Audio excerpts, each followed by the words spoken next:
Finally, Animations Anonymous is back after a year, and this is take 2 because After a of year, faulty yeah. technology.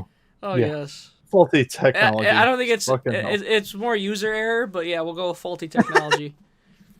Blame it on the technology. Jeez. Blame it on the boom Um. boom. So today, my lovely co-host Gregory and myself will be covering. Myself being Zach, will be covering Batman: The Killing Joke from 2016 Yes. and the movie. So this is based off a graphic novel or a one-shot from Alan Moore and Brian Boland. Um, it was released in '88, I think, '89 maybe. No, '88 because Tim Burton was like, "Oh, this is my inspiration for my Batman movie." I was I like, don't know "Okay, why, but I always found I like that, and then the Dark Knight Returns. I've always been amazed that something that gritty came out in the '80s. Unless dude, that's commonplace. '86 was the year of fucking reboots and just shit going crazy." So like No shit. started off with Gwen's not in '86, but in the late '70s, Marvel killed off Gwen Stacy, which had never happened before. The Spider-Man lost for the first time. Green Goblin killed himself. Spoiler alert. Um, and then in '86, they were like DC was like shitting their pants because they had so much continuity from the '40s. They had 40 years of history that was just like, what's even fucking canon anymore? So Right. they had Crisis on Infinite Earths to basically fold all those multiverses into one fucking planet. So '86, you got Watchmen, you got Dark Knight Returns, you had Frank Miller on Daredevil. What else? I'm not sure if Animal Man at that point. God Loves Man Kills came out around that time too, I think. So all this British wave of creators for comics just came in and was like, all right, we're just gonna uproot this shit. Frank Miller's from Vermont, but whatever. Um anyway. So graphic novel. There's two different colorings. One's psychedelic and hippie, which I prefer, but that's just me. And then the other one is based on the movie, like the movie. More The flashbacks modernized. are, yeah, more sepia tone for the flashbacks, and then the red super highlighted. Where this one, because I have it on the side screen, is less muted, but in the book it's actually like sepia tone, Mm-hmm. but with red. The red pops out. So anyway, anything I'm forgetting? I don't think so. So Not to yeah, brag, of course, we're doing this live. She gets it. for the first time. Yeah. Do you have the stream pulled up? Seen the little Yeah, thing? Yeah. yeah.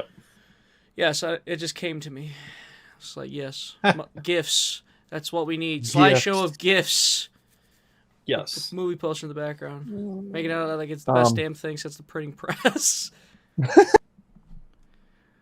I could push a button. um, I could push a button. Just Greg with a big red button on his keyboard pushing it for the gifts. Yes. Um, for the memes. So, do we want to get into this nightmare? So First half. to clarify, wasn't this like the first half was written by somebody else, and then the second half is written by like So, I, to clarify, yeah. the first half of this movie, the first half an hour and 1 minute, does not exist in the graphic novel. No, It was entirely made up for this movie.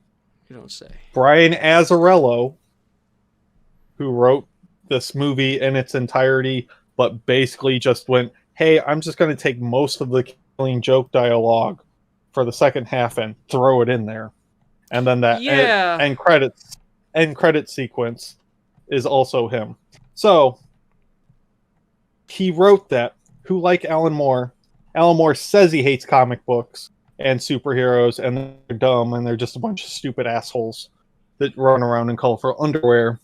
But if you read a lot of Alan's DC work, like for the Man Who Has Everything, which has an excellent Justice League Unlimited episode that we should do eventually. Mm-hmm. It'll be a short. If you read that, his Man for Tomorrow, this Swamp Thing, there's some other stuff, but he really does love these characters because he pays stupid amounts of detail to stuff and just gets them right. Right. Like, basically he just shit it out and was like, okay, cool. Like, since then, Alan Moore's kind of a douche. But Brian Azzarello has been on record that he hates superheroes in their entirety and is just like, ugh. Like, all his stuff is all dark and gritty and realistic, where people are just super shitty. Like, don't get me wrong, there obviously are shitty people in the world, but like to the nth degree, where it's just like gross. Mm-hmm. So yeah, this first half was Bruce Timm and Brian Azzarello being like, let's make a stupid scene or stupid half an hour so that they get connected to Barbara. Even though, like I said, oh, that was in the other draft. Well, shit, I didn't say this. So even though it's 40-year-olds and 20-year-olds that are already immersed or know something about the character, otherwise, why the fuck would they be picking up the movie? You know what I mean? Yeah, I don't think. Yeah, you really didn't need it. No, they could have done, I don't know, A longer memory sequence, maybe. Not even that. You just do the Killing Joke and then do like Joker's first appearance for funsies. Like, do the Man Who Laughs. Okay, it's not very long. It's about the length of it, you know, because this movie's shorter than the other ones. I think they're about an hour and a half long. This one's only an hour and 15. So you could have done that. But yeah, this beginning Barbara sequence wasn't neat. Entire half an hour wasn't needed. It's really bad. Like, yeah, it's... ooh, it hurts. It makes me hurt. So we'll get into this because there will be rants abound. Oh yeah, plenty. So the movie opens. Actually, I already know this half because I've read the book a lot.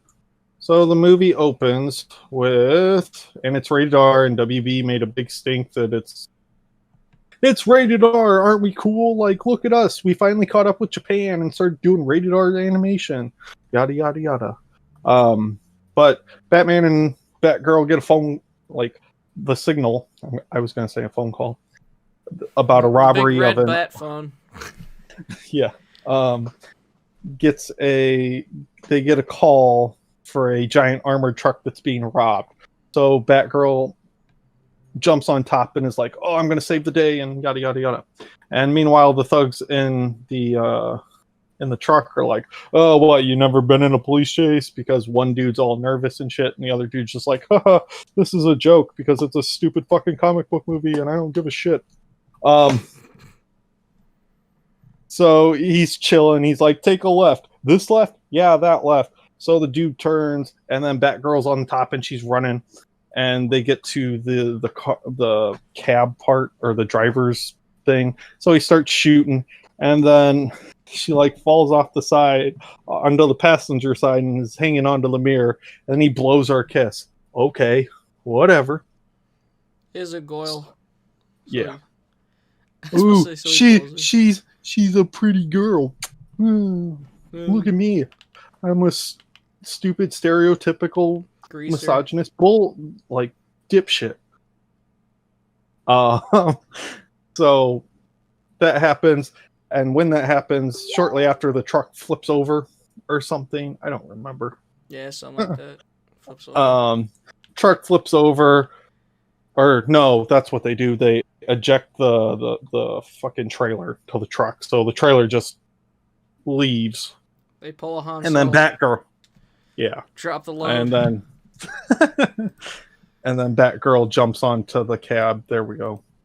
Have the movie on the side, so I know what I'm doing. So then he starts shooting, yada yada yada.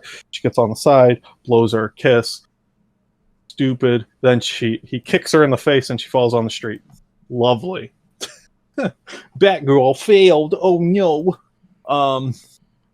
what are we gonna do? And I don't hate Batgirl. I just hate her in this movie. Yeah, she's unbearable. This half of this first half. This first half of the movie. And so the guy in the trailer's like, all right, I'm going to shoot you. It's going to be a bad day. And Batgirl's like, look, you don't have to do this. You really don't. And then Batman just fucking hits him with a Batmobile. Yeah, she's like, you're in a bad situation. It could always be worse. And all of a sudden, thud. Batman hits him with the ass of the Batmobile. It was great. Okay. Yeah. That one was pretty funny. And I also don't like Batman's characterization in this at all. As in, he's like, Batman usually has a stick up his ass, but this is like puppet erect stick up his ass. Like, you'll do what I say, yada yada. Like in Batman the Animated Series, the No Fear episode, where Scarecrow gasses him and he has no fear or whatever, and he's just like, fuck this shit, you don't know shit, I know everything, yada yada yada, don't do anything, blah blah blah blah blah. So the next part of the movie, Perry goes to see his uncle, who is a Gotham crime lord, and he thinks he's hot shit. And I'm pretty sure this is like kind of like John Wick. I don't know if you've seen John Wick, the first one. No, I haven't seen it. But I'm uncultured. You owe Keanu to see John Wick. Anyway. So he goes sees his uncle, and his uncle's like, dude, what the fuck? Like, this was supposed to be, an easy job, and you fucked it up. And Perry's like, oh, I'm super good, or you didn't lose shit. Like, it's fine. It's just a fucking job. And, the mob boss is like, no, it's you so fucked cliche. up. It's important that we got this shit done. And now everyone's going to be on my ass in Gotham, and yada, yada, yada. It's very just it's so like cliche and fucking I can't put my finger on how. It's just, it feels like I seen this somewhere, like in a shit ton of other movies, and it just happens to be a Batman film. I'm just like, ugh. And then Perry's all like, I'm super smart and I know shit that my uncle doesn't because I'm an asshole. So then we cut to the library, and I'll let you take it from here, Greg. I'll let you take it. I love when I first saw the movie, I immediately knew the dude was gay. But just how he styled, his mannerisms, his fucking voice is like acting. I'm just like, oh, he's gay. It's not even subtle about it. No, which is fine. There's nothing wrong with that. Like, obviously. Like, people, there's plenty of gay guys like that. So, like, but the problem is, like, he's in this first half, and then nothing. They couldn't have at least stuck him in, the hospital room with Harvey Bullock being their friends. Nope. No, he's not there. He's forget about this guy. He doesn't exist anymore. So he's discarded. Literally at the 31-minute mark, just doesn't appear for the rest of the fucking movie. Because they look to be close friends, and talking, and like he's trying to get her to he's trying spill to the beans, get her some dick and shit, but she's not into it. Because is this the scene where she explains how she has a yoga instructor she's into or some shit? No, that's later. Oh yeah, that's after the bank meld heist. Together. They all meld together, these meetings. In the scenes and shit. It's atrocious. I love the character, but not in the right way. Why the fuck is this a thing way? Right. Yeah, like, yes. You just kind of either groan or laugh at how bad this is. I laugh at that guy. Anyway. Both. I do both. I'm just like, oh no. Oh no.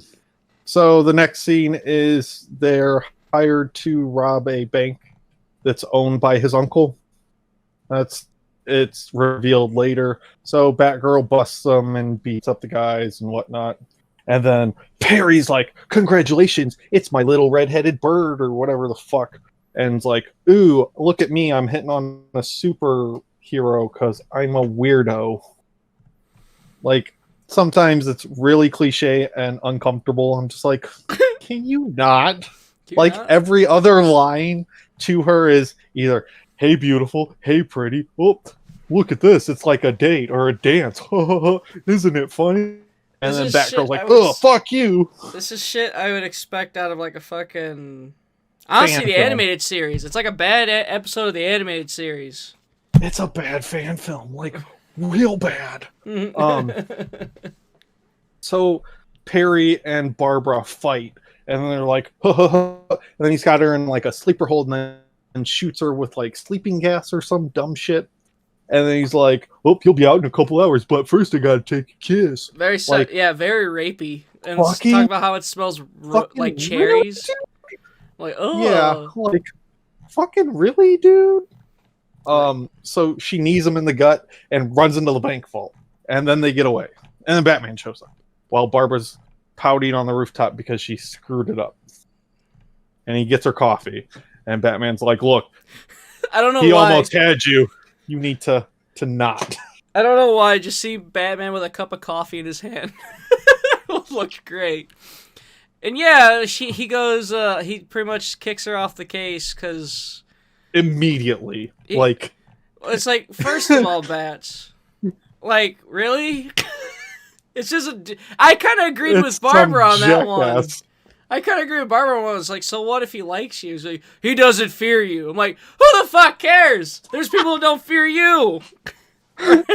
Like, it's just a dude. All you gotta do is beat the fuck out of, like she does later. And in a weird fucking scene we'll talk about later, but...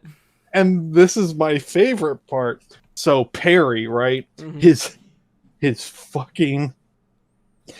fucking gangster name? I don't know what you want to call it. His alias is Paris France. Isn't that funny? It's like Paris, France. Ha ha ha. Comic book superheroes are fucking stupid, aren't they? I love it because she's like, I love she like did a Batgirl does a spit take and looks at like, really? and Batman's all serious and shit. I'm just like, I okay. I'm Batman. I'm an asshole. So that scene transitions into another lovely meeting of the minds of our flamboyantly gay character and Barbara. And this is the library scene that you were thinking of, where she's talking about the yoga instructor. That's a very interesting backup. It's such garbage. It's so bad. Stop. Like, it's trash. I would buy it. Wait, you're into a yoga instructor? So there's no sex. Like, could you... You're in a library, dude. There's like people 5 feet away that are probably not trying to hear about the exploits of their librarian getting doinked by some dude. Oh, is that what she is? She's a librarian? I figured she's just like a student. Yeah. Okay. That makes more sense. I love how I'm just noticing that, too. That shows you how much I care. I just like him for the yoga, and who is he to call me and blah, blah, like, make decisions for me and this, that, and the other, and you know. Like, and there's a public outcry of it. Oh. And then, what? Oh god, the line of the night. And they say the gay scene's complicated. What? It's so bad! Fuck this first half. There's a reason why anytime I throw this fucking movie on, I immediately skip to fucking the scene where he finds all the goddamn dentists or whatever the fuck they are in the room. It's like... God! Ugh. I'm fucking... Okay, before anyone goes... Anyone says that, look, I'm pansexual. I like me the gays. I'm gay. But, God... He likes his co-hosts. I want to see my co-host's butthole. But, no, this is, No, this guy was literally shoehorned in just for the sake of humor. That's bad humor. It's not even clever. It was bad. So the next scene, we go to a yacht, and it's Paris France's fucking boat, and then there's a bunch of, I don't know, hookers. Yeah, they're hookers. I don't know. Yeah, and one of them has a mask and like hands it to the dude, and fucking the guy throws the mask in the water. It looks like it's cut to the shape of Batgirl's cowl. I'm like, ugh, God, Jesus Christ, no. This guy's a And fucking so nasty. chode. He's a chode. He's a nasty. He a nasty. Ooh, you nasty. Yeah. So they get a phone call from his uncle, and then surprise, no one answered, and then gunfire, and then dude gets shot in the head, and it's really graphic for no reason, and it's just like, come on, God, like, holy fuck. Yeah. Can you try any harder for this rated R, like rated R rating? I was gonna say, I Like, mean, yeah. Christ. Like there's one point in one of the previous scenes, he's like, it really creeps me the F out. Like, could you not say fuck? Right, like, You have a R rating. Like, just say what the fuck. My God. it's not hard. It rhymes with truck. So that happens. Guys search the boat. Paris, France, and fucking Baldhead McGee find scuba suits and get out, and then the boat explodes because, of course, Paris, France is such an evil genius. He blows up his uncle's thugs, and then there's a scene where Batgirl discovers a cell phone, and it's like Paris, France being like, ha ha ha ha, I have a special surprise for you because I'm a fucking creep. And tell me you love me. See me. So then Batman's like, I'm going to a warehouse of some sort. Yeah, he said, come to the place we first met.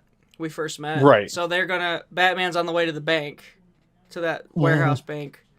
And then Batgirl halfway through realizes, like, wait a minute, the first place... some dude driving a truck. Yeah. And it's like, oh my God. Oh my God, an average Joe suddenly triggers a memory. This Mexican dude's just like, the fuck you staring at? It's like, why is there a woman dressed as a bat? Staring at me. Like with intent. The fuck? Intent. And then she goes, ha ha ha, I'll figure it out. And then she goes to where the impound, where the truck is, and finds another cell phone. And then he's like, I've got a surprise for you. And tells her to meet him, or find the surprise. Whatever the fuck you want to say. Shit, right? Find the surprise at her uncle's pad, which we've seen before when Franz got fucking yelled at. So she goes there, and she's walking, and he's like, ooh, you're getting hotter. You might have to call the fire department. Like, that's word for word what's in the fucking movie. And it's god awful. So she opens the office, and it's dark. She's like, where's the surprise? Ooh, just wait. You'll just take a look around. So she looks around, opens a closet, and his uncle's dead. And she's like, ugh. And then she gets back on the phone. Surprise. She's like, lovely. Right.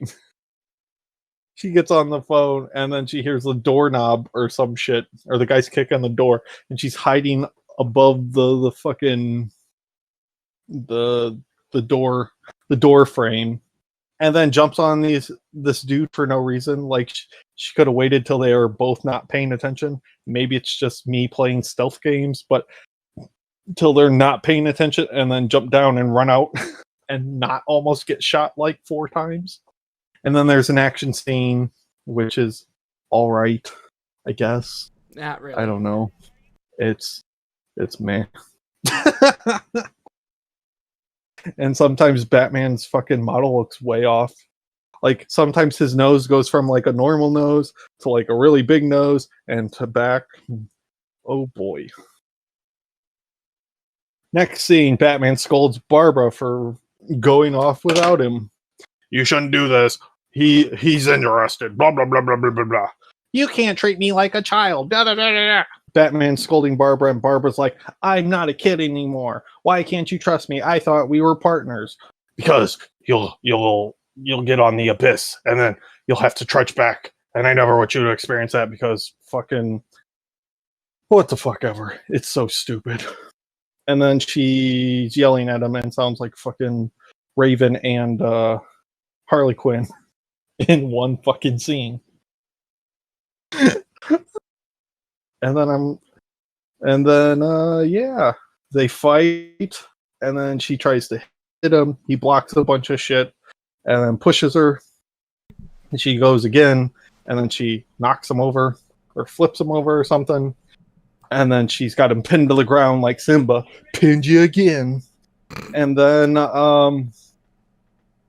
fucking kisses him. And then they go to Bangtown. Yeah. They bump the uglies for no fucking reason. It's fucking atrocious. Why are they suddenly in love? Because she's been in love since it started. He's like, you're my best friend, one of my only friends' daughter. How about no? I realize you're 20 and I'm like a second father to you, but no. But apparently not. That's what Batman's reaction should have been, but no. He's like, that's not it. He's like, well, I'm not gonna say no. Not because it's like 2 weeks or something, or like 3 days. So imagine the conversation. Batman's just like, hey, Jim? Yeah, Batman. I have something to tell you. Fucked your girl. Jesus Christ. I fucked your daughter. Like, it's really fucked up when you think about it. Yeah, it's a little weird. I know, because like it's nothing new. There's been universes and arcs where they're together. And no, it's just Batman the Animated Series. Like, no one really? was like, so it's just them? Okay. Yeah, it's just Bruce Timm and his weird obsession. Maybe Bruce Timm likes the younger ladies. Like, he's into that. In an interview, Bruce Timm's like, or in one of the it's on the Blu-ray and DVD collections, but we know it's wrong. That's why it's like, that's what makes it interesting and all this stuff. It's like, no, that's creepy, weird incest. Like, stop. Incestual. Oh, the Bat family. So yeah, it's kind of weird. Oh god. Speaking of the scene, it's actually just pulling up on my fucking screen. I just saw titties and a gargoyle looking down. Right, and then the symbolism, like, oh no, they shouldn't have done that. What wacky hijinks will happen now? Yes, and then Batman has post-nut clarity about it all. Doesn't want to talk to Batgirl. It's like, nope. She crazy. I'm out. What have I done? My god! Yeah, we cut back to the goddamn library. Our favorite fucking character. My god. And they just I don't remember what that discussion's about. About the fucking. Yeah. And was it good? Oh, it was extraordinary. Like, the fuck? Padding. I hate it. I hate every minute of it. God damn and then she's at a cafe, and Paris, France is on the loose. Because fucking stupid. So she pays for food and drink and whatever. And then there's this dude, fucking move the car, George moment. Because there's this dude and this girl arguing. She's like, oh, I do everything for you. I cook and clean, yada, yada, yada. You're suffocating me. Like, I need my space. And then Batgirl, for no fucking reason, is just like, yeah, I'm pissed off. Let me fucking flip him over the bushes. Fuck you, dude. Because it's not a parallel. And then the next scene is Batgirl pouting on a fucking water tower. Ugh. Should I press the call while she's talking to a fucking pigeon like a crazy person? Should I push the button? I mean, all right, I'm going to do it anyway. Click. So she calls Batman. And she's like, hey, what are you doing? He's like, I'm at the docks. Blah, blah, blah, blah, blah. Whatever bullshit exposition you want to give him. She's like, can I join you? No. No. Please don't. It's awkward as hell right now. I hate you. I hate you so much. Why do you hate me? You're the one who suggested this. No, I'm just saying. I'm just like, I hate you. I hate you so much. Batman's just like, why? Fuck off. Stop calling. Right. Just let me punch people. Jesus Christ. So then Batman gets distracted or something, or hangs up on Barbara because I don't remember what else she asks. How about after? Can we talk after? No. And then gets distracted, hangs up, and then Mr. France tries to blow up the Batmobile with a rocket launcher. By the way, none of this, And, I don't think it appears in the trailer.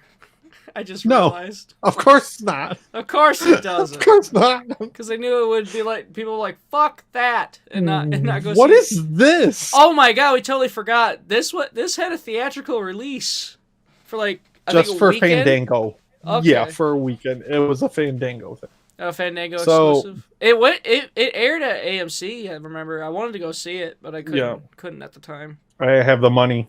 Yeah, I didn't have the It's money like, either. Fuck. Whatever. I'll just... Never mind. Anyway, so I'll just acquire it by some other means. So the Batmobile's exploded. You know what? The paralyzing injury that Batman has, that he can't fight these street thugs, that he should be able to just, I don't know, fucking just by looking be at him. done with. Right, be done with. He gets a piece of wood from a fucking crate stuck in his side, and that takes him off the table. Damn, Batman. Mind Like, you, what in the second half, he gets the shit kicked out of him with a frying pan. For a Right. split second, and he's still walking. Like, what the fuck? So then Batgirl comes to the rescue and basically, like, Ghost Riders the shit out of France. And so what I mean by Ghost Rider is she's got, like, a chain hook and just wraps it around his throat and chokes him and drags him and then flips him into some crates and starts beating the shit out of him. Like, hardcore. And keeps punching him, and he's like, And "Oh, just what's wrong, Greg?" starts yelling at him, going, "You ruined everything." And just like, I remember at that point seeing the movie for the first time, going, "What the fuck?" Why? Why are you like this? And then was a douchebag goes, "You got Tommy the most." I'm like, "Oh my god." I Right. get it. You're supposed to hate him, but this is just, ugh. I hate him for all the wrong reasons. It's off. Exactly. It's off-putting. It's like, fuck It's off. terrible. Go Oh, it's Go. bad. fucking suck a lemon. And then the best part is after the fucking dock scene, so Batgirl and Batman are just standing there after she beat the shit out of them, and then you hear the cop sirens, which are like a block away. And then it goes to a scene of, Oh my god, it's- something we forgot to mention, because like this was a rant I wanted to have.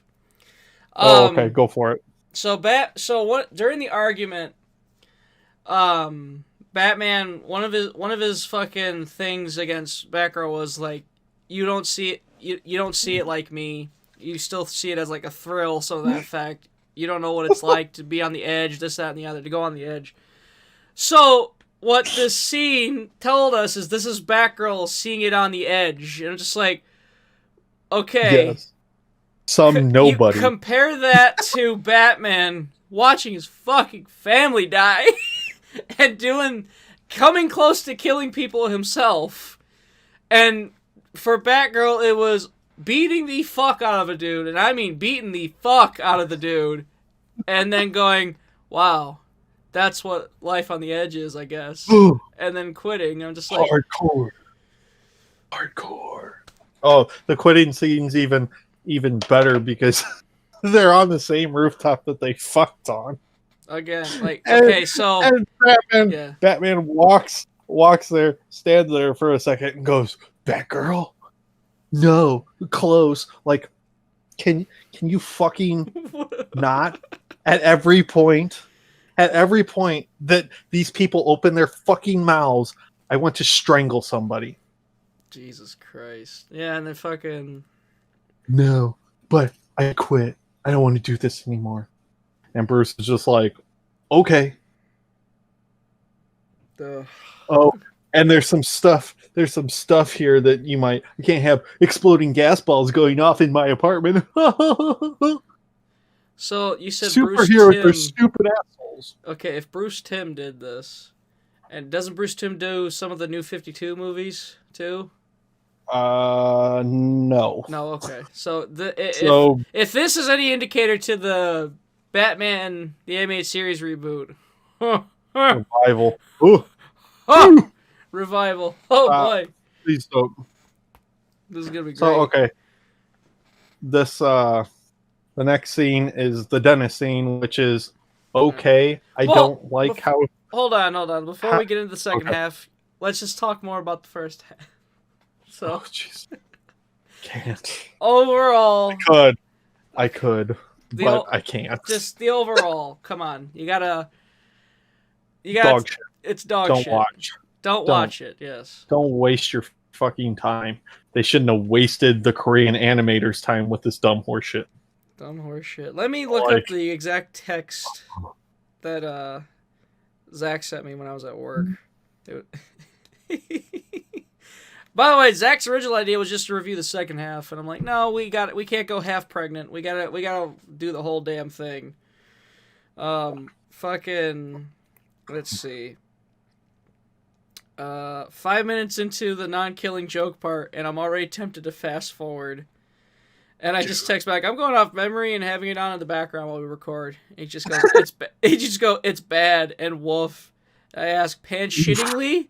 He said, like, worse than I remember. oh yeah, it's pants shittingly bad. Like, Yeah, it's, I could write something more engaging than this dumb shit. Like, what the fuck? I think a lot of people could. I just don't understand why. Why? You have the killing joke. You could have just made it a short. Like, okay, so if we started at the dentist point, because I have it up here, right? The dentist mob thing, whatever. The rain scene, so the clouds or whatever, and it's raining, and that's where the movie starts. That's still a 45-minute movie. Yeah. Short film. Sorry. I'm sure you Like, could probably, and if you really wanted to pad it out to an hour 15, I'm sure you could fucking, come up with, or at least an hour. You could probably come up with 15 minutes by extending something, extending a scene or two. Or, right. Or, I don't know. Put in one of the DC animated shorts in front of it. Oh, gasp. Like, it's fucking stupid. Yeah, It's like, there's so many other options. Okay, so let's just say it is 45 because that end scene is just dumb. Like, it's not dumb, but it doesn't need to be there because it throws off the tone of the movie, because the first half and some of the middle is narrated by Barbara, and then the end credit scene is like, but then I turned my life around. Like it's a fucking joke. well, I'm paralyzed now and stuck in a wheelchair. Oh, that scene. That's right. Okay, yeah, the post-credit scene. That probably wasn't necessary. Like, I get it. It happens in the comics, but it's so again, jarring. your though, audience should has familiarity with the property. So the difference in writing too is jarring because they took most of the dialogue from is democracy the book. they took most of the from the comic. Yep. So and you could tell it's so different because usually in like literature, it's all artsy fartsy and really talk. It's great dialogue. So to hear That's just Alan Moore, though. To hear it is great. Like, I fucking love the dialogue in the second half, but to compare it to the first half where it was just cringe terrible. After cringe after cringe. It's really fucking jarring. Also, thank you to Felix Raman for the follow. Ooh. Thank you. A great fucking time to follow us. So, damn it. So let's dive into it then. Let's dive into the second half. Okay. So this is where you would start the movie. Usually. This is an added scene, but it's fine. It's a good place to start it. My one problem rewatching it was I don't like Harvey's obsession with like words that people would want to hear type thing. Like, ugh, thought you'd like to see this. And Batman's like, what the fuck does that mean? He's like, what? That's funny. Why would I want to see it? I don't know. I liked it. I thought I found it very comic booky. It's not Bullock. It's not Bullock. And that's the other thing. Like, I don't understand why in some of these animated stuff that Harvey Bullock shows up, they don't get the original voice actor back. He's in Arkham Origins, and For that's 2 the seconds. last thing I've ever heard him in. I'm sure you can find more dialogue from him in that game. I swear. I think the only thing I can remember of him is him in the fucking beginning of Arkham Origins after you beat Croc. The beginning, and then there's a scene on the bridge with Gordon after Firefly, I think. Best payday. You probably made a shit ton of money too. Right. Perfect. But the dentist thing, it's like, okay, it's a dentist convention. The imagery's okay. fucking creepy. Like when they Right. zoom in on the bodies, it's like, ooh. The Man Who Laughs has a similar thing. Like, so, well, you didn't finish your one. But, like, at the end of Batman Begins, where he's like, I got a friend and, you know, someone's poisoning the water supply and called themselves Joker. Well, in that book, it opens with a similar thing where Joker's been testing his toxin, but they don't know it's the Go ahead and keep talking. continuity. Yeah. But they don't know it's the Joker, so it's a similar thing where it's a bunch of dead bodies all grinning and smiling and fucking whatever. So Batman's like, I need to talk to Gordon, but I can't. He's indisposed. I need to talk to Gordon. So then we transition to Barbara running in a park, and then she runs back to her apartment, huffs and puffs, and has her mouth open for a really odd amount of time. God, I can't talk today. Whose mouth is open for a long time? Barbara's, while she's running, she's just... She's breathing through her mouth. What? She's a mouth breather. Constantly. But her mouth, like when you breathe out your mouth moves. You don't just hold it open. Like, the fuck? Anyway, so she ends up back at her apartment. As soon as she walks in the door, her dad calls. Oh, hi, Dad. How's it going? Blah, blah, blah. He's like, oh, you know, whatever. Yeah, it's catching up. Yeah. Says he's going to be late or some shit. Has to speak to a friend. And yes, then honey. This is where I start the movie. Because that's where the book starts. Is when the Batmobile pulls up in front of Arkham Asylum. And then you see Batman walking. And it's like coming home. But that's a different Arkham Asylum story that might not do. Because they don't have a movie of it. So Gordon's like, Batman, what the fuck? And Batman's like, I'm not talking to you, so I'm just going to walk past the receptionist. And in the book, when they walk past the receptionist, she has a little desk thing that says, you'd have to be crazy to work here. Because it's Arkham Asylum. Ha ha ha. Isn't it funny? Yeah, that's clever. I like it. So, and then in the book, so for me, this is going to be a lot of comparing it to the book. In the book, they also reference Harvey Dent. But it's cooler for me anyway in the book because he's not reaching for his coin like he is in this, but his face is perfectly in the book his face is perfectly divided by the prison bar.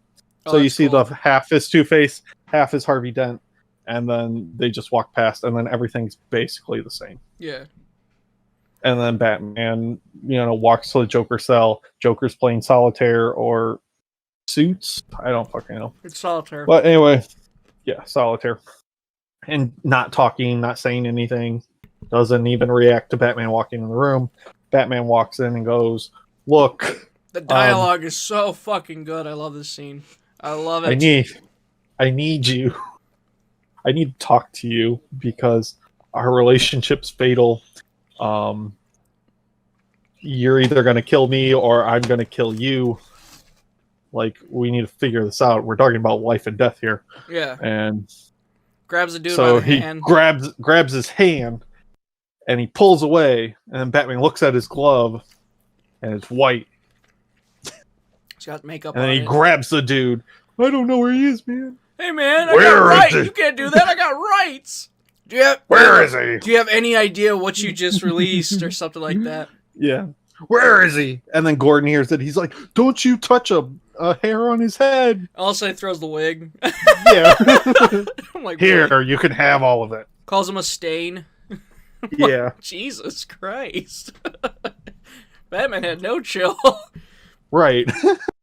And going back to the 89 comparison, I don't know if that was in the first draft or the second, but whatever. The ears on Batman's cowl go up and then curve out. That is directly in 89. If you look at 89's cowl, it's directly based off this design. And also there's a giant bat. That's for a different movie. But anyway. Second other scene, next scene is the fucking Joker buying the carnival that the main event will take place at. And I love this scene. Yeah, I do because too.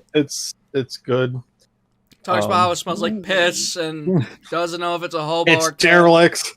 Yeah, it's derelict, smells like piss, and completely garish. And if you let children on this ride, they'll surely be maimed or worse. Yeah. So you don't want it? I love it. I love it. Like, I love this exchange. I love the fucking... What they said, just need some spit and polish. All some people are, who are they? Yeah. Spit and polish. Fucking... So good. Yeah. Again, this is just me wanting to see the book kind of panel for panel, even though I know what's going to happen. Like, I want it brought to life. So the transition for the scene is different in the book. He's not looking at, well, they combine the two, I think. Because in this one, I think he's looking at a picture of a fat lady. Yeah, it's the fat lady. The bearded fat lady. Right. So in the book, he's looking at a clown fortune teller thing. It's got like its hand wide open or open for like a handshake or whatever. So that's different because then it like transitions to his pre-Joker wife, and that's the transition. At least I think it is. I don't have it in front of me right now, but I know there's two of them that are like that. So he's looking at either the fat lady first, and then it transitions to that. I guess and then we go to Proto Joker because like the fat lady cuts to the and... pregnant lady, you know. Right. Yeah. So this is our first Proto Joker scene. I do love like these flashbacks. They're like to see like the human side of him before it all goes, like as he says later, it all goes tits up. Day. All goes tits up. Right. Yep. It's terrible. Terrible as in a good way, not like oh this sucks, but sometimes the animation is a little wonky, like when he's crying, it's just this rapid. Yeah, he's kind of like the frames are clipping. Yeah. I'm watching it right now, actually. And it's just Mark Hamill. Sometimes, for me anyway, Mark Hamill's performance, like in Heart of Ice, unless you really listen to Mark Hamill, you couldn't tell it was Mark Hamill. This one I can tell because he's got that froggy Mark Hamill voice that older Mark Hamill has. Which I don't know if that's from like cigarettes or after the car crash or motorcycle accident or whatever. Old. Yeah. But that's just my complaint. He's pretty much talking about how I don't have money. I'm trying to get like I screwed up a joke. He fucked up. You didn't get a. Yeah. He's a failing comedian. The rent's late, and the landlady hates him. Yeah, just his life sucks. There's a baby on the way. Right. So all the shit that could hit the fan is hitting the fan, and he needs to get paid. So then it cuts back to So go ahead. I do love this line he says here. So the effect of like ladies make more than that on the street, and they don't even have to tell a single joke or blow a punchline. You know, that's pretty good. Then it cuts to and then like you said, it transitions back, cuts to him staring at a fortune teller now. Yeah, and then he shakes the guy's hand. Landlord's on a fucking rusty elephant. Right, on one of those rocker fucking ride things that you could face plant if you went too fast. And then, he's like, oh, so you don't want it, or it's a deal, and yada, yada, yada. And Joker's like, no, my people paid you, and this, that, and the other. And I don't know how. This man lives in Gotham. Like, how the fuck do you sell land to the Joker? Right. And think you're gonna get out of it alive. So they shake hands. He They must don't have been show you- desperate, maybe. Right. I don't think he shows. I don't know. Like it's right. I'm watching it right now, Yeah. but I don't think they show because in the book you can see the prick thingy, like Yeah, he pricks his hand, so that's why Joker's out. He just peels something off his hand, really, in the movie. Right. Which I was like, what is that? Oh, it's so good. And then he's just like da, da, da, da, da, talking to a corpse, which is classic. Cuts to like the scene. Oh, the imagery is amazing. I love this frame, or I love that frame in the book because it's literally just like a close up of that dude's face, like wide eyed and smiling and in super detail. Horrifying. I should try and find it. I'm gonna find it. So you can cover the Bat Cave if you want. The Bat Cave scene. Oh, sorry. It took me a minute. Oh, like, what? Nope. So, yeah, he's looking at you're good. files, which I love. If you look at the pictures, you see Jason Todd. You see Jason Todd's dead body. Or you see him and Harley together. You see the smiling fish. There's other cool references to classic stories. Then Alfred shows up, and for some reason Alfred has a stick up his ass. He's like, should I So why? should I just go away? And he's like, that'll be fine, Alfred. And then he's like, how? And then Batman's asking Alfred, goes, how can two people that hate each other so much yet know nothing about each other? And Alfred's like, don't be so sure he doesn't know much about you. Pretty much to that effect, which drives Batman up a wall. He's like, what do you mean? So like, because like, I lost my train of thought, but yeah, I mean, it shows the relationship between him and Joker and how volatile it is. And when you think about it too, I like in Death of the Family in the story when literally Joker damn near gets in the Batcave but jumps off halfway because he doesn't want to know who Bruce Wayne is or who Batman is. Or when it's revealed, he doesn't want to know because like then it would ruin it. It would ruin everything for him.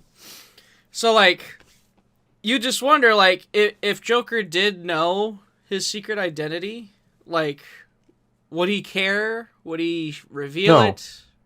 That's the thing. Like, so if you think about it in this way, Joker likes the kinky thing of wearing masks and being fucking like a sexual deviant. At least that's the way I think of it anyway. Yeah. So no, he wouldn't care. He's like, I don't give a shit. In fact, in that book, because I think they edited it in, you read the graphic novel, right? Yeah. I think they edited it to where Joker doesn't know, but in the actual run, he does know because Bruce comes back to his cell and is like, hey. And he's like, I don't know who you are. Like, he doesn't care. I like to. So he doesn't even pay attention to him, I should say. Yeah, and then like, another example is like the Harley Quinn animated series when Scarecrow takes off Batman's mask and Joker flips the fuck out and kills Scarecrow for it. So that's another good example, Bane. I guess. Bane! We had to get that in. We're talking about Batman. We have to have a I'm gonna blow up Gotham Stadium reference, so there you go. I'll show you, Travis, who's laughing now. Fuck me over in a gas station. Bane in that show is amazing. It's so. But it's really kind of bad because like, so clearly it's a mock, you know. Right. But it's so good. And that's how I think of Bane. Like, even before that show came out, I was like, Bane's dumb. Look at me, I'm a roided out luchador. I'm Bane. Even though he doesn't sound anywhere Hispanic, and Tom Hardy's like, yeah, I'm just going to do some weird fucking whatever. And then everyone's going to make fun of us. And thus, Bane and Harley Quinn was born. So, getting back to the movie. Try to think if there's another thing. Alfred telling Bruce Wayne, or telling Batman, you can't save everyone. And he just responds, he drives me. Then it cuts to Gordon and... doing a photo or scrapbook. Yeah. Yep. Which is part of the infamous scene. So it's fun because you can see in the background, in the book anyway, it shows the cover of Detective Comics 27 is what he's cutting out, not the current thing that he is in the movie. But in the book, it's Detective 27, and it's always weird when he shows up. And when you told me about him, oh, he had a white face and green hair, it gave me nightmares and all this other stuff. And then they're gonna pour some drinks, have daddy-daughter time. There's a reference to Catwoman when she's telling him, I found your Catwoman scrapbook, and like as she's opening the door or some shit, and then all of a sudden he turns around and it's the Joker. With that fucking smile and those eyes. Like, the even better part is, so he's dressed up like it's a fucking vacation. Yeah. Like he's going on a Hawaiian vacation. Yeah, and so taking all the pictures and shit. Opening the door, and then he shoots her in the spine. And proceeds to mock her by making fucking library jokes. Oh, the spine's damaged and pages are bent, and she'll never walk again, or whatever. Like a bunch of literary book things.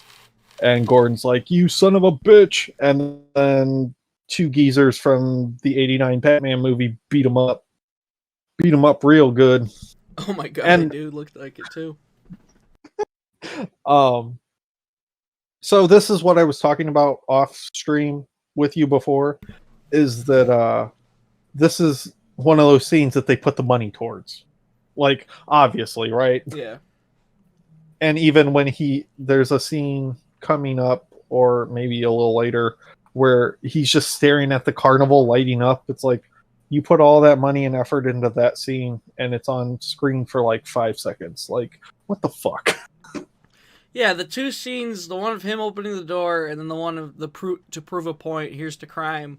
Those are great. Oh, I love that line. Then, those are fucking great. Even the cell where like you see the silhouette of his face, but not his entire face. Yeah, I don't know. It looks a little off to me, but that's just me. I think it was supposed to, in a way. Like computer-wise, it looks like it's computer generated, not like 2.5D. Hand drawn. Yeah, it's not hand drawn.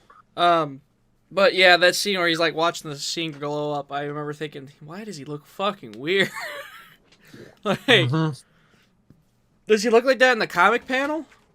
There is no comic panel where he turns it on and it lights up. Like, it was literal. It's filler. Oh my god. So after the atrocity that Joker commits and kidnaps Gordon, we get a flashback. He's talking to two gangsters. Arthur Fleck. Oh god. I'm just gonna call him Arthur. Arthur is talking to two mob boys that are like, hey, so we need your assistance. And he's like, oh, we need you for a job. Okay. At what is it, Ace Chemicals? Yeah, and they're the most stereotypical gangsters, and I fucking love it. It's funny how fucking what's his name in the beginning of the movie was stereotypical and cliche and to its worst. These two are stereotypical and cliche to its best. They're Snidely Whiplash, like, for real. They could like twirl their mustache. Yeah, see. And it'd be fine. Why yeah, is she? Right.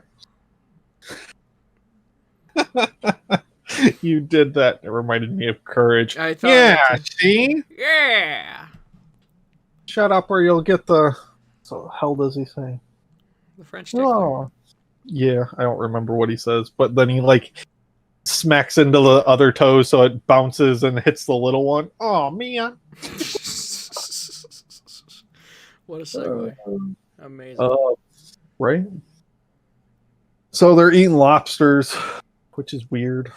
or crawfish. That's what it is. Crayfish, crawfish, and dude's missing a tooth, and then they show him the Red Hood, which is actually a reference to Batman, like 158 or something, where Red Hood shows up, and it's literally the same costume. It's just some jackass with a pill on his head and a red cape. I love the outfit. It's fucking cool. Like in Gotham, because I got that far, because I was like, oh, okay, well, maybe. Fell asleep through it. But Red Hood can be anybody. So when these gang members are like, hey, we need a job done, who's wearing the mask? You can literally just blame it on the Red Hood, regardless of circumstance. So then he's like, I don't know. I mean, yada, yada, yada. And then I do believe this is a scene where the cop comes. No, that's the next one. Okay. Yeah, because then it cuts to Joker lighting up the carnival and then cutting to Barbara. Fucking weird. Yeah, kind of weird. Yeah, I don't know why. Probably trailer purposes, but that's other than that, that's all it filmed. It's just such a weird fucking transition. Yeah.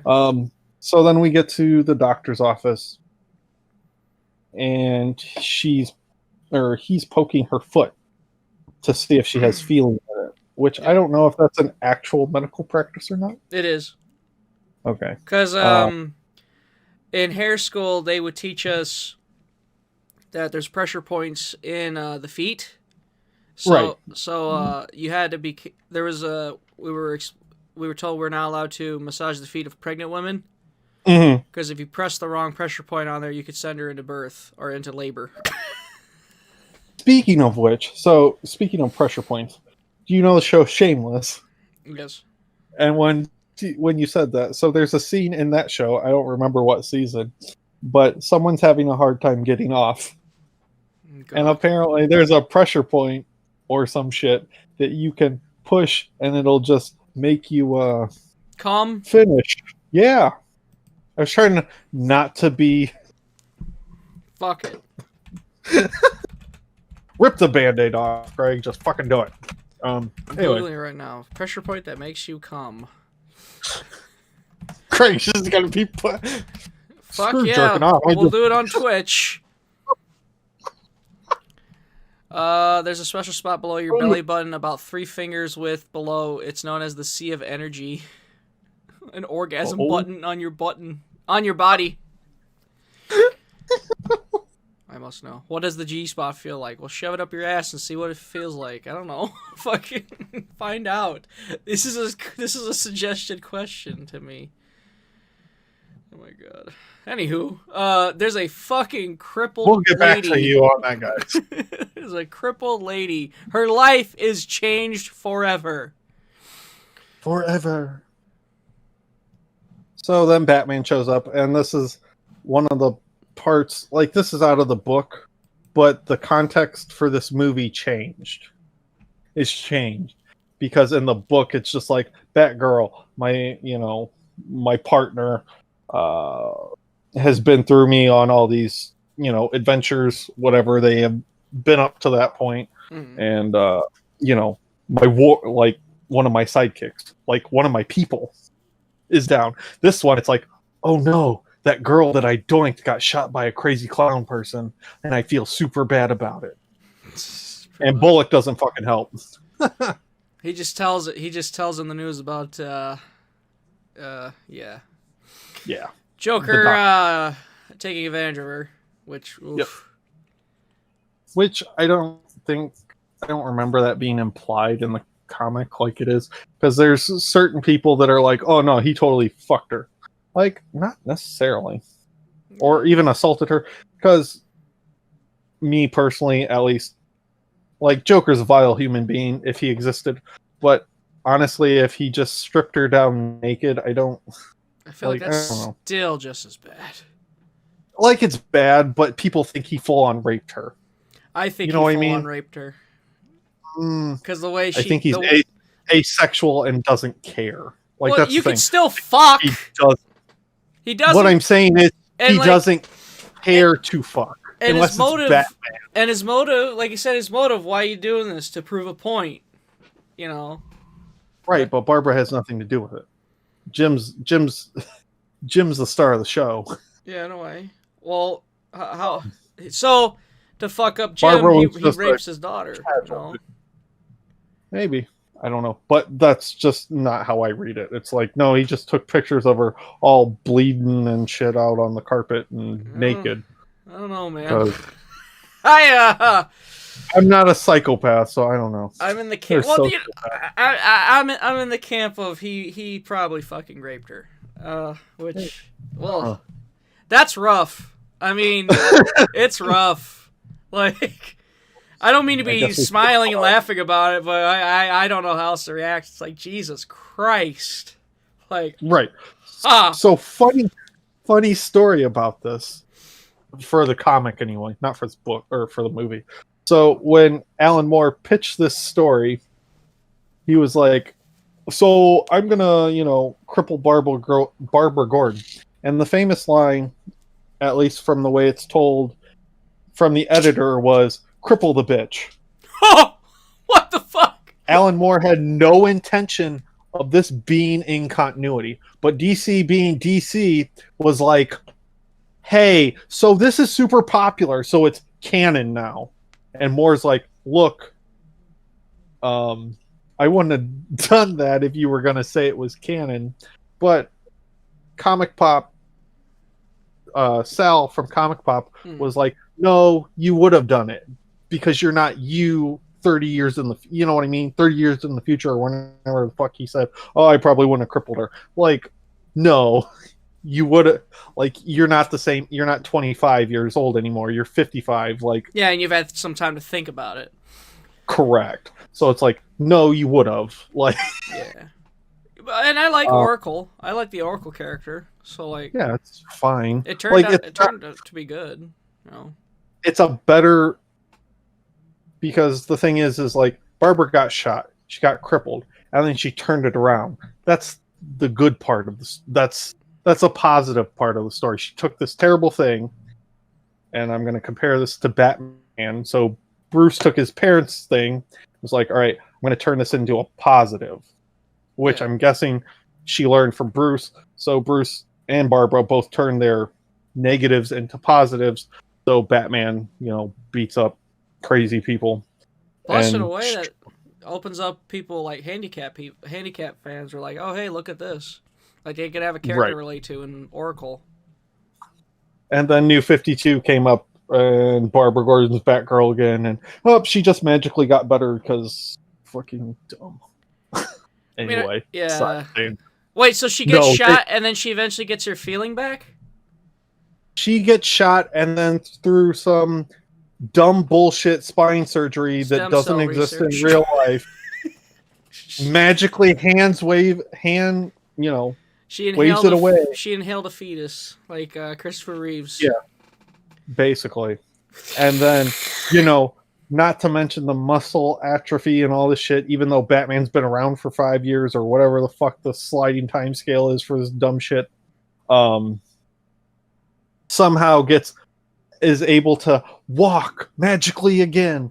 Like, she would have muscle atrophy. Her legs wouldn't work like that. Like, it would take months. Yeah, let's say physical therapy. A year of physical therapy to get her walking, let alone running around, jumping around, flipping.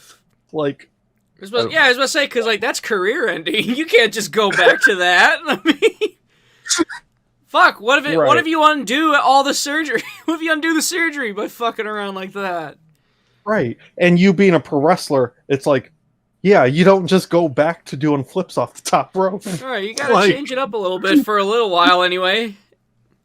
Until the doctor's like, you are clear. Even though in the DC universe we have fucking Superman and Lex Luthor and all these people that are like super smart and shit and can build robots and time travel and yeah. I'm honestly shocked they didn't go the Star Fox route where she just amputates her lower half and just gets robot legs. Or even fucking War Machine in Civil War. Yeah. Because he crashes and then Tony's like, hey, we'll just give you robot legs. Cool? Cool. Perfect. An exoskeleton. He's fine. She learns the Doctor Strange way of how to fucking manipulate her body into walking or some shit. She'll just pull a Charles Xavier. I can walk. It's fine. It's fine. All right. So then we get to kind of a horrific scene, at least for me anyway. It's And pretty seeing the fucking book, scary. I'm just like, Yeah. what the fuck? What is? He's what is naked. this? There's little people around They him. strip him naked, and then there's methed out midgets, Yeah. just like putting him Crackheads. into BDSM gear. Like it's fucking weird. And then they tase him and have him on a leash. Like, what the fuck? God, I love this dialogue, but from Joker. There is no sanity clause. Fucking And then Joker is sitting on a throne of dead babies, because, you know. I think those are dolls. I hope they're dolls. Jesus. God. They're dead babies. They're still babies. Baby dolls. God. Ugh. Did I do that? Or, I didn't mean to. He says something about, like, I forgot. There was a line about, like, where he compares to, like, candy floss or fucking cotton candy. Just, again, oh my god, the second half is so good. It's just, the first half fucking ruins it. God! Fucking, I've literally told people, skip to this part. Well, why? I want to watch the whole thing. Please don't, but I have to, or else I'm just like, ah, my god, just don't. Don't waste your time. And like, I love the memories monologue. He's like, I don't remember. Oh, memories are a dreaded thing, like children. Or so, fucking, I'll find it. yeah, he says something like, I prefer mine to be multiple choice. If That's later. That's later. But yeah, That's a good line Yeah. too, though. Fucking, that's in talking about his past. yes. Quotes. Because I'm a nerd, I want to get this right.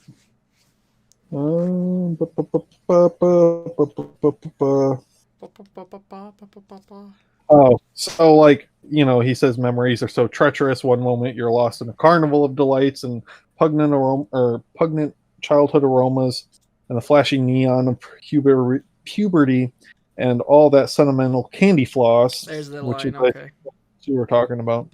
And then the next it leads you somewhere you don't want to go, somewhere dark and cold, filled with the damp, ambiguous shapes of things you'd hoped were forgotten. Memories can be vile, repulsive little brutes, like children's, I suppose. I don't know why. Every time I hear that line, it has to have that Mark Hamill little hoot thing. But we can live without them. Memories are what our reason is based upon. If we can't face them, then we deny reason itself. Although, why not? We aren't contractually obligated to rationality. There is no Sanity clause. clause. Right. I love that fucking line. Like, who thinks of that? Right. So when you find yourself locked in an unpleasant train of thought heading for places in your past where the screaming is unbearable, remember there's always madness. Madness is an emergency exit. You can just step outside and close the door on all those dreadful things that happen, and you can lock them away forever. And then Mr. Jim Gordon gets sent to through a giant Joker door. That whole dialogue is probably up there with that Willy Wonka scene when they're in the tunnel and he just goes on that monologue. Like, it's fucking. Come with me, and you'll see. Oh my god. So then they cut to the flashback. Another flashback. When they're talking more about the job, and then the cops come in and pull Joker off to the side to tell him that his wife is fucking dead. Which, here's a problem I have with this scene. The way the gangsters talk to him, it sounds like they set it up, even though they didn't. It was an accident. Freak baby bottle warmer. Yeah. It short circuited, and like, Yep. and he even says it's a 1 in 1,000 chance. But like, I don't know why, but the way the lines are delivered in this by the gangsters, it sounded like they did it. Which Unreliable narrator. Yeah. Which he probably thinks they did. Like they had him scoped out. Oh, yeah. They had him scoped out, and we're gonna use this chump because he knows Access or Ace Chemicals or whatever the fuck it's called. I don't remember. Acme Unreliable. Chemicals. That's pretty much the whole plot of the Joker film, isn't 89. it? Well, like the Joker film, where like unreliable narrator. Right. Like, my brother was explaining that to me. He goes, he's technically not lying. He's just remembering it how he remembers it. He's telling it how he remembers it, which it can be fuddled. Well, either that or he's lying to you. Yeah. Like in Dark Knight, when Joker's like, "You know how I got these scars?" and it happens 3 times because Christopher Nolan is a film nut. So rule of 3 indicates, that's a thing that he does. So like the first time he's like, my dad beat me or whatever. Yeah, and then my wife was fucking nuts. Right. And did it to herself. So me being the good boyfriend that I am, I cut it myself. Who the and then fuck licks does his lip that? like SpongeBob. Right. Or the loan sharks. That's what it was. It was the loan sharks. Loan sharks came after me and blah, blah, blah. And then the third one he doesn't finish because Batman's like, "There's people in Gotham." Anyway. You want to know how I got these scars? No, but I know how you got these ones. Ah! It's such a David Goyer line, which I'm assuming it is, because like in Begins, when he takes out Falcone and goes, "I'm Batman." Fucking the hobo goes, or he turns and sees that hobo just laying on the dock, and he's like, "Nice coat," and then flies off. It's like, fucking really? I love it. Nice coat. And his voice in that movie. Who the fuck? Yeah. Those two, that voice in Begins is better than the one in Dark Knight. Like, Nolan, you should have just stuck with the Begins voice. Okay, back to animated Batman. So, Greg basically covered the gist of the scene. Yeah, and when they continue talking about the job, he's like, "What the fuck's the point?" And they're like, "Oh, no. You're still gonna fucking do this." They flash a gun at him, and they're like, hell or high water, yeah, you are going to take us through this maze, you fuck. And he's like, "Look," he's like, well, "You could bury your old lady in riches." Right. And luxury and all that sort of stuff. It's like, Jesus, these callous motherfuckers. Right? They got their man. So I think it's so sad. He loses his wife, his fucking baby, his job, and now he's got 2 gangsters beating up on him. It's sad. Ooh. Oh, okay. I love like, it though. Mark Hamill's depressed voice is just like, oh, okay. It kind of reminds me of Droopy. Oh no. Reminds me of Droopy. Woe is me. Boo hoo. Boo hoo. Boo hoo. Oh no. Jesus.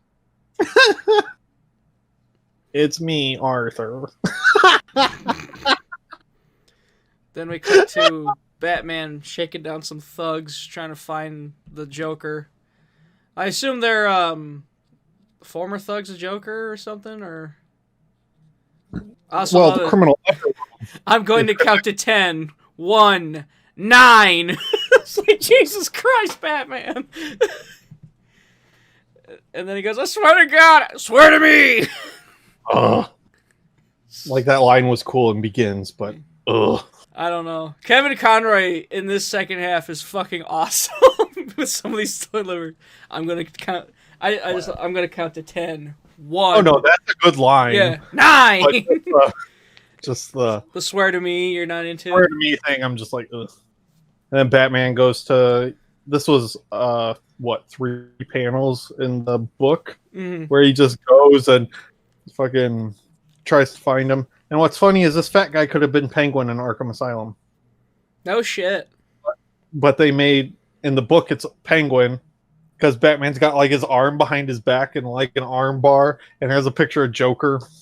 And yeah. but instead they did this, which is fine.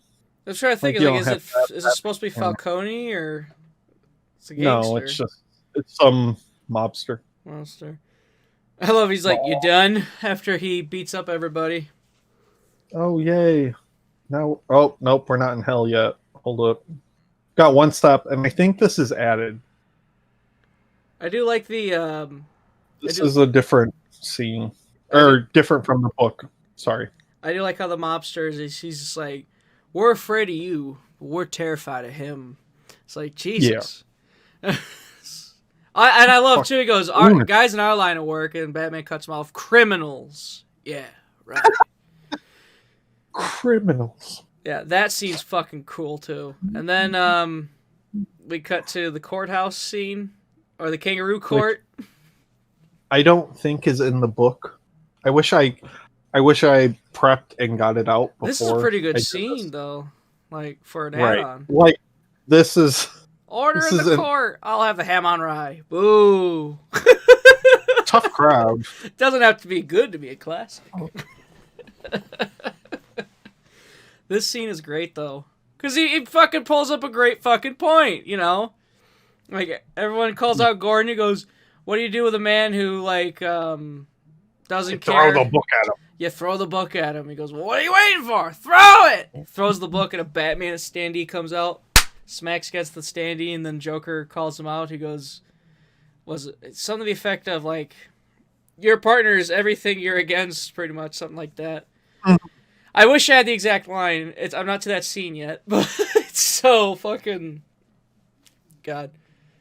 The imagery too is great, like the circus and the two-headed lady, the circus guys, and then the fucking the stuffed kangaroos, and the pews and the jury box.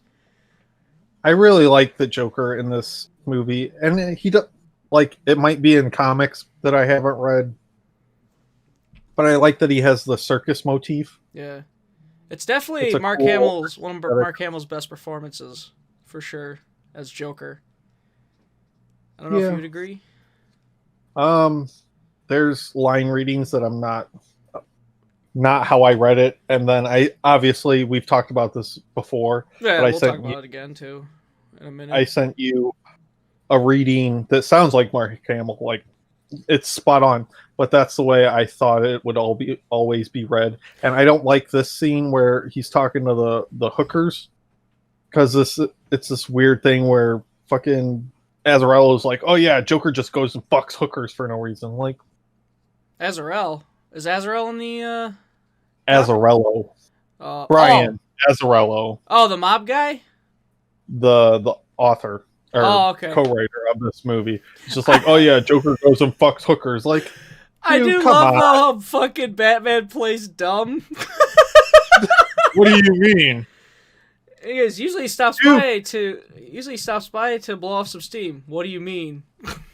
Or you think you the most were important literally thing for him doing the to... hanky panky like half an hour ago, bro.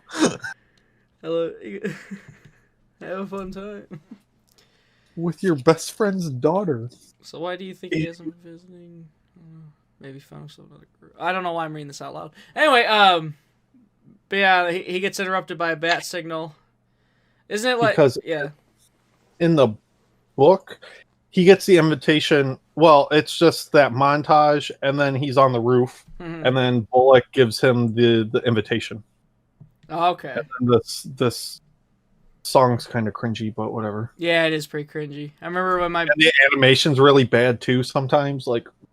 Yeah, when I watched, my stepdad was watching it for the first time, and when it got to that, I was watching a little bit of it because I didn't want to watch too much of it because I wanted to watch the whole thing at the time because this was before I saw it. And when it got into this song and number, I'm like, nope, and I walked out. I love Mike was like, Mike lost it when I left. He's like, Greg just said nope, and just left. Because I'm Goonie. Yeah, just don't give a fig. Yeah, which is the actual lyric. I looked it up and I was like, why doesn't he just say fuck? No, it's the actual lyric. Yeah, it's like you said, the animation is different too when you compare it. So kind of like there's some parts where it's like, oh, that was really good. And then other parts just like, what the fuck are you doing?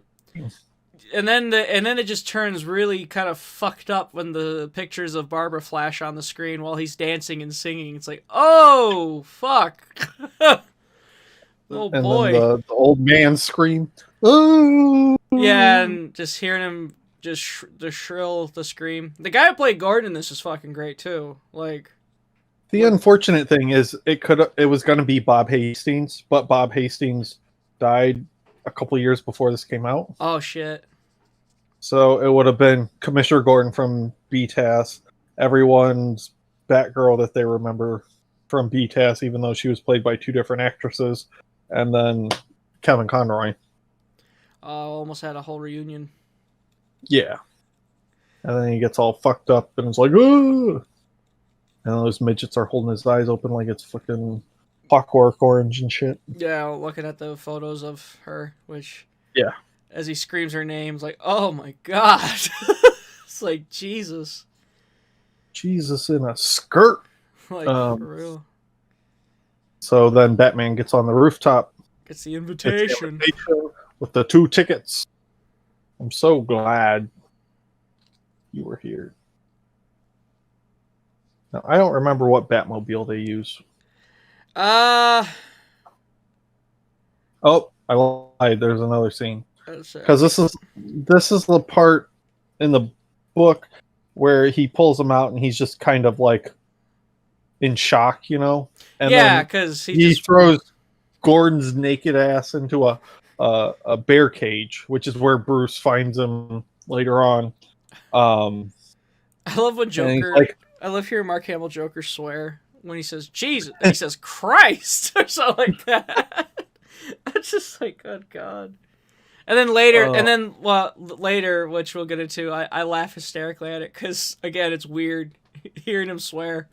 But God damn it! Yeah, is that what you're talking about? Yeah, that one. God, I love that part. He got the wrong gun. Damn it!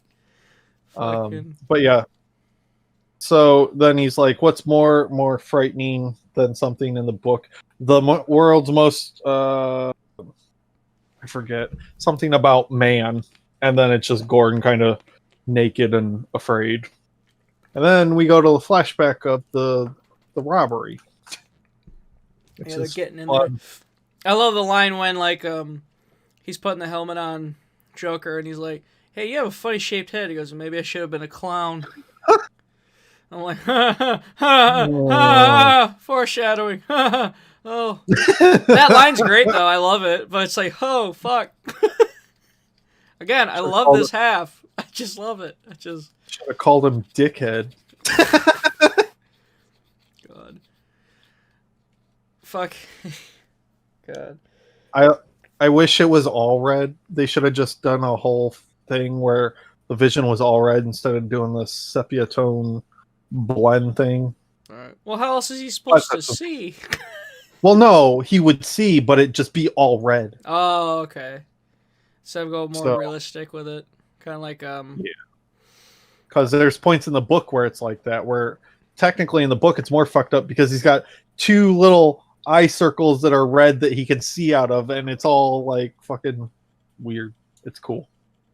And then this is definitely in '89. Not the Red Hood part, but the shootout at the chemical factory and all that stuff. Yeah, there's security that they weren't expecting. Yep. Fucking, they get flanked. And then I love he gets lost. He's like, "Where do we go?" He's like, "I don't know." And he's about to say he's about to kill him, and then the gangster gets killed right before he pulls the trigger. In the head. Yep. And then the other dude gets shot in the leg. It's like, it's the Red Hood, blah blah blah. He's our leader. Go for him. Yeah. I like the thing where he's like, "It's so loud." Then he gets fucking murked. Yeah. Like straight up murked. And of course Joker doesn't get shot and Batman's just like, "I'll handle it from here." And then he jumps over. It's the Bat. It's that human Bat guy. Oh no, get away from me. And then he looks like the devil. I love that image, like through the red fucking looks. Yeah. Then he falls over, and then he goes in the fucking... Trips over his own cape. Batman doesn't punch him. touch him at all. Oh wow, I never noticed that. He doesn't touch him. Nope. So And then Joker gets out of the thing, he goes which through the I thought drain. this could have been better too. But like the animation, I don't know. Oh, because I say better how the laughing part. Animation and then the laugh, in my opinion, is kind of weak. I know it's from an older Mark Hamill, but I'm just like, because his Joker laugh changed, and I know it's because he got older. I don't know if he smoked cigarettes or not. I'm not sure. I It personally sounds love it. real difficult. You know what I mean? Probably took him a few takes, maybe. I personally love it though. It's and then the zoom in on his fucking eyes and mouth and like just the image. It's like yes, it's amazing. They did so in the book, because I'm a stickler for books that I love. In the book, it's actually the 1940s Batmobile where he's got a giant dome, then he's got a giant bat face on the front of his car, and it's super cool. This one, they were like, "Oh, we'll just put the bat face on the animated series Batmobile because reasons." And then this isn't really in the book either, where he fights all the fucking like, I know it's for the movie thing. Yeah, all the circus people don't attack him. I like it. Action. It's pretty cool. The fight? Yeah. Yeah. Just him kind of fighting a bunch of... Especially when he goes up to the throne to grab Joker, it's fucking the Wolfman in a Joker outfit. Damn near bites his face off. Like, Jesus. Bearded ladies. Yes. Gotta love them bearded ladies. You know, Donald didn't think bearded ladies existed. There's photographic evidence that they do. He thought it was bullshit, though. I'm like, no, dude. There's bearded ladies. They're probably men dressed up as women, as the gag. But like, I'm sure there are actually bearded ladies. There's probably ladies. There's a hormonal dysfunction of some sort. Yeah, hormonal dysfunction of some sort. Two-headed lady. I don't know how the fuck that happens. But Siamese twins. Yeah. Twins. Hey, it's like American Horror Story. Oh God, I can't. I can't watch it. It's too fucked up for me. I stopped after 3 Covenant or whatever. I liked the first 2, but I was like, ugh.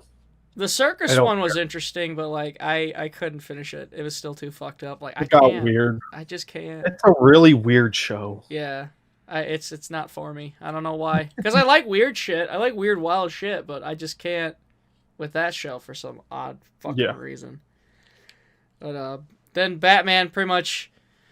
Joker shows fucking Gordon. Batman has to save him. And of course Joker does are you going to save him or are you going to get me? In a way.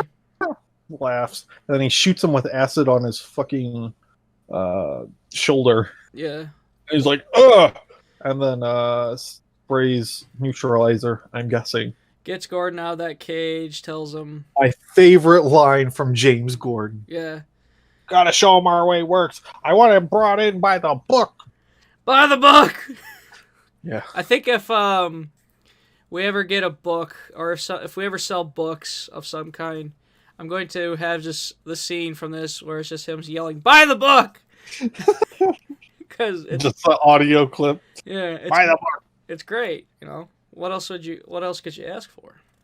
So, and it's also funny because, you know, we have to show him our way works. What, a fucking lunatic in a goddamn bat costume beating the shit out of something? Like, Gordon, you realize your way is just as crazy as the Joker's way, right? Like, yeah, I love when they. I know that's the joke of the book. Yeah, like, you're both crazy because you're assholes in costumes running around. Like, and then when they cut back to Gordon, the whole like he has this look on his face, like, oh fuck. It's like, oh boy. I really like this. I love this funhouse. Batman in a funhouse is just cool.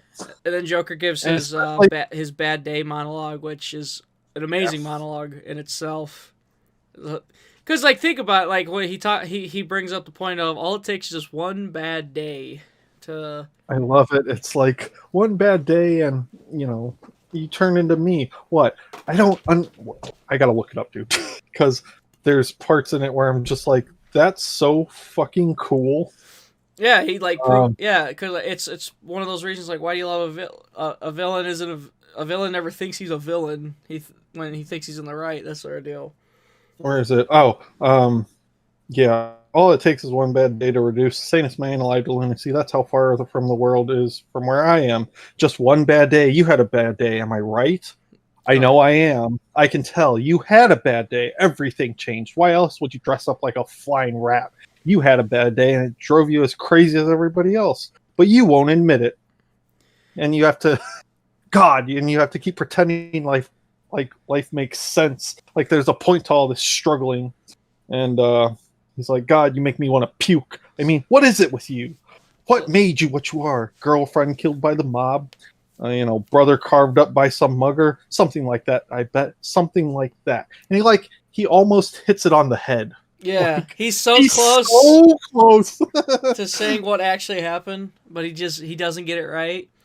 And then they go into that scene where like it's his old like apartment, Joker's old apartment, just upside down, and then he just proceeds to go ham on that ass. And I remember you said like was it the delivery of the line when he's just like why aren't you laughing? I saw the panel and like he doesn't scream, he doesn't yell at him, he looks sad. Like if anything, he looks he's sad. Sad. Yeah, because he's like, why didn't he laugh? I'm tired of doing this. Yeah. Like, then just like, please, I'm begging for help in the only way that I know how. Like that's the way I read it. Is Joker sitting here going, I'm going to make an example, but honestly, I'm screaming for help. At least at this point in the story. I love he's like when he goes, "Why aren't you laughing?" And then Batman goes, "Because I've heard it all before, and it wasn't funny then." And then he explains, "It wasn't funny the first time, but it wasn't funny the first time." And he says how Gordon's fine, and maybe it is just you.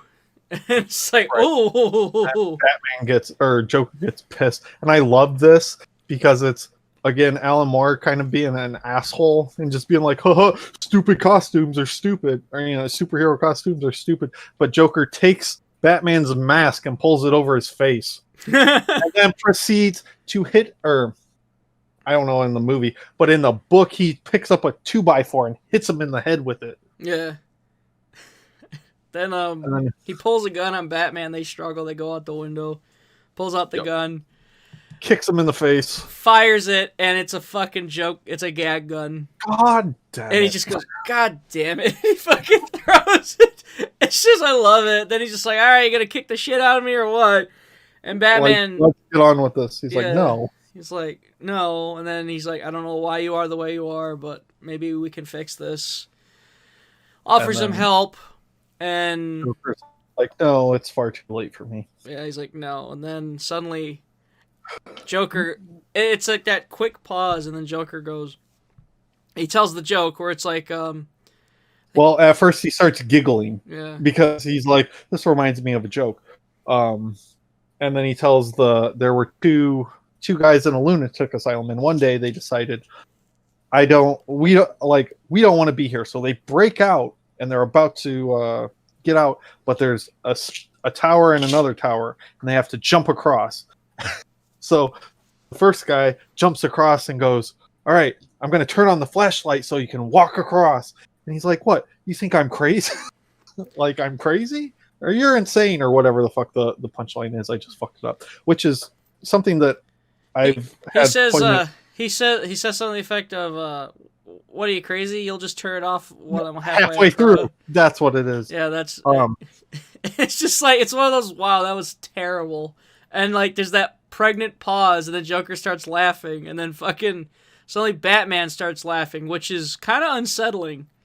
Well, the thing, before we get to that, because that's also a problem that I have personally, but that's just because Grant Morrison said it's a thing, so now everyone's like, whoa, yeah, of course, whatever. But no, I forgot where I heard this, but someone pointed out that maybe that joke that he told about the two guys in a lunatic asylum is the punchline that he flubbed. Possibly. It's not possible. blatantly stated anywhere, but like, you know what I mean? Yeah. So yeah, like I said, they're laughing, and then like you see Batman put his hands on Joker, and then it pans to the floor, and then it goes into the credits. Raindrops. Yeah. And it's like, I remember when I first saw it, I didn't understand. I'm like, wait, what? And then like I looked it up, and I found out the debate of did Batman kill Joker? Because like there's the theory that he strangled him, or then there's a theory that he Yeah. didn't. Which Yeah. I don't know. What's your take on that? Not strangling him. Right? Because He stops laughing. They notice Joker stops laughing. In the movie. Oh. Because in the book it's ambiguous. In this, they're like, Grant Morrison said he fucking murders him. So he even confirms in the So he confirms that the original was he was supposed to kill him. That's his take. That's his take. But Grant Morrison didn't write Killing Joke. Oh. Alan Moore did. Alan Moore thinks this is a shitty Tuesday script and is like, oh, whatever. It's not about anything because everything has to be fucking grandiose and whatever with Alan Moore. But no. So Alan Moore never stated which or the other? No, because he hates the story. Like, he's like, it was a shitty thing. I just did it to get out of my... Like, he didn't say this, but pretty much he was getting pissed at DC. So he's like, I want out. And they're like, do one more Batman story because you did 2 phenomenal Superman stories and Swamp Thing and all this other shit. And Green Lantern stories and Vigilante stories and a Green Arrow story. And Alan Moore's like, I want out. So they're like, write this one Batman story and we'll get out. Or you can leave. It's like, okay. If this is him half-assing, my God. Right. That's like insane. Clearly, it's just like, I just threw it together. It's just about 2, wackos in a fucking, 2 wackos in costumes being, it's childish. Whatever. What the fuck? But no. I like the more ambiguous thing, and also I don't subscribe to Batman killing him. Just because it's called the Killing Joke doesn't mean someone has to die. Or it could just be an expression. It's the killing joke metaphor, of like their relationship. Mm-hmm. Like maybe after this, Joker just stops, or they stop doing this dance. You know what I mean? Like the police take him away, and he just kind of goes away. I don't know, but it's in continuity, so obviously the Joker doesn't die because it's in continuity. Yeah, because they made it canon. Right. So it's like, that's a dumb take. If it was a standalone graphic novel, whatever. But as it stands now, it's in continuity. It's been retconned to happen and then retconned again to not happen. So in 3 Jokers, and you may want to read it, so maybe I shouldn't spoil anything, but 3 Jokers is a huge ass retcon to this story. Definitely have to read that then. But that was the art's phenomenal in that book. Yeah. Oh, well, we forgot about the post-credit scene where they cut to Barbara Gordon. Okay.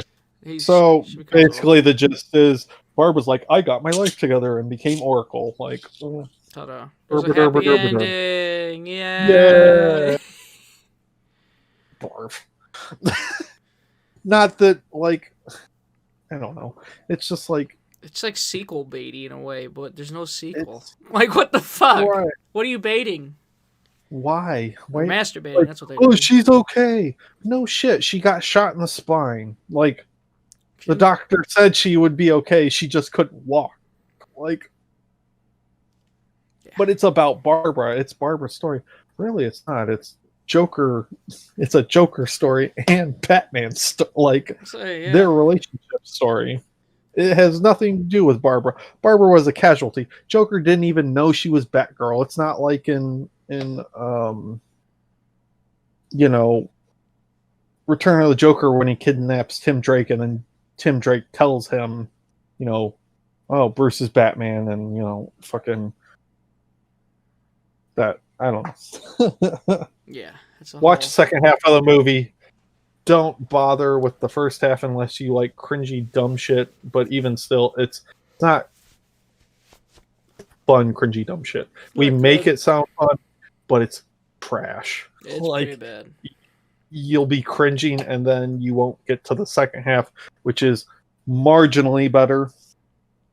But for certain people, myself, it has flaws. But that's just me being picky. Yeah. And if I was in charge, then I'd do certain things differently, but that's just me. I would echo pretty much. I think the second half is really good shit. Like the dialogue's amazing in the second half. The fucking interactions, the visuals are great, but that first half is just fucking ass. It's garbage. Unneeded. It's unnecessary. It's fucking filler. I've never seen a movie have so much filler to start. Yeah. Like, I just don't understand. Other than the fact of they tried to make Barbara Gordon getting shot in the spine more fucking impactful, but they failed to do that. Because it just made me hate her. Because she was annoying. So then you're basically echoing the editor saying, yeah, cripple the bitch. I don't give a shit. You know? I mean, just get to it. Fucking... Just shut her up. God. Get her off my screen. Do a montage. You could have done a montage of them working together or some shit. You could have done a lot of different things, but no! You had to make us watch 30 minutes of bullshit. Your bullshit fan fiction. Barbara fucks Bruce and it gets real weird and has weird connotations and no one else likes that shit. It's fucking... Sorry, Bruce. You're not always right. Yeah, it's only, it was only interesting in Return of the Joker when fucking Barbara revealed that to Terry. That's it. Even though it's still not, like, it's not blatantly in front of your face. No, like that is. Like, she's just... Because when you get the realization, you're like, oh, shit. This is just like, what the fuck? Right. Well, even in the animated series, I don't remember which Batgirl, the original one, where he's blue-gray and has the oval on his chest. It's in a dream sequence for Barbara because she's training and then she takes out like Penguin, Riddler, and Two-Face or something, and then they end up kissing, but then Barbara wakes up. So, like, Barbara having a crush on Bruce, I could buy, but her full-blown being like, give me that bat dick? Nah. Like, a schoolgirl crush, I could see. But otherwise than that, it's like, no. It doesn't go anywhere because then she gets attached to Dick. And then Robin. Don't they like allude that she might have cheated on Dick with Batman? No, because they do have a relationship in that series. They broke up. Or not they in the broke series, up but yeah. They broke it off after Sub-Zero. Yeah. And then throughout TNBA and Mystery of the Batwoman, allegedly Bruce is dating Barbara throughout that entire show. Okay. And then in the tie-in comics for the Beyond thing that was online, the reason why Dick left, well, aside from I think after he quit being Robin, is sorry, not Sub-Zero, but the old wounds. So when Joker knocks him off, and then Batgirl and him stop Joker from doing the $2 million thing, and he has the airplanes, and he crashes them and all that stuff, and he's like, ugh, I don't hit your kids. Hey, actually, come to think of it, I do. And then he like knocks her off a building, and then Robin saves her, and then he quits and punches Batman in the face. Well, there was a retcon in a comic that's not canon to the DCAU that Bruce fucked Barbara. But that's not the shocker. She was pregnant with Bruce's kid and then had a miscarriage. What the fuck? Yeah. No. Comics. We don't need that. You really don't need that. Get it away. So yeah. What a wonderful fucking image. Is this loss? So It's like, how about no? how about no? Throw that shit in the garbage. Lovely. Well, I do unfortunately there will not be a there won't be any games tonight. I have to go to bed and wake up in the morning for work. Oh, Because damn. this actually went pretty late, actually. This is probably our longest podcast in a while. So, maybe. yeah. You're the fucking host. You fucking end it. All right. So that was the Killing Joke. Verdict is watch the second half, like 31-minute mark. You can start the movie and you'll be right as rain. Plugs, Gregory. Since you always make me do them first, you can do them now. You can find me on Twitter at MoondogMurray, the Shellshock Network at ShellshockNet. You can listen to other shows such as Plastic People Podcast and Drunk in Your House and other episodes of Animations Anonymous on all your favorite listening apps such as SoundCloud, iTunes, TuneIn, Stitcher, Spotify, and such, so on and so forth. You can find me Noir1930 on Instagram and Twitter. Beautiful shit. Tell me how wrong I am about this movie or not. I mean, it's pretty much panned across the board, but whatever. Yeah, it flopped. It was a flop, which sucks, but it was. I paid $5 for the Blu-ray. I was like, I bought it from Disc Replay, so I was like, Warner Brothers doesn't get any of my money, and I'm not paying over $10 for it. So we Gucci. Win-win. But adios. Goodbye. And